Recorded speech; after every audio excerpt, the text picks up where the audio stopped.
వరుస పెట్టి ఒకవైపున వేధింపులు, భయపెట్టడాలు, గొడవలు వీటన్నిటి మధ్య కూడా వైఎస్ఆర్ కాంగ్రెస్ పార్టీ వాళ్ళు మొండిగా నిలబడి అనకాపల్లి జిల్లా మునగపాక ఎంపీపీని గెలుచుకోగలిగారు.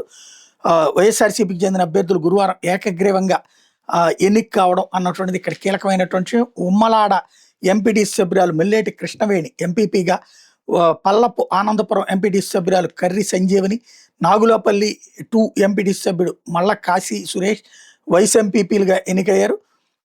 గతంలో జరిగినటువంటి స్థానిక సంస్థల ఎన్నికల్లో మునగపాక మండలంలో మొత్తం 16 ఎంపీటీసీ స్థానాల్ని వైసీపీ గెలుచుకుంటే కూటమి ప్రభుత్వం అధికారంలోకి వచ్చాక అందులోంచి 3 జనసేనలో చేరారు. వైస్ ఎంపీపీలుగా ఉన్నటువంటి భోజాలక్ష్మి, చిందాడ దేవిలతో పాటు నాగవరం ఎంపీటీసీ సభ్యుడు శ్రీనివాసరావు జనసేనలో చేరారు. ఈ క్రమంలో వాళ్ళ మీద ఇటీవల ఎంపీటీసీ సభ్యులు పెట్టిన అవిశ్వాస తీర్మానం నెగ్గింది. దీంతో ఇప్పుడు మళ్ళీ జనసేన నుండి వైసీపీ చేతికి వచ్చింది అక్కడ.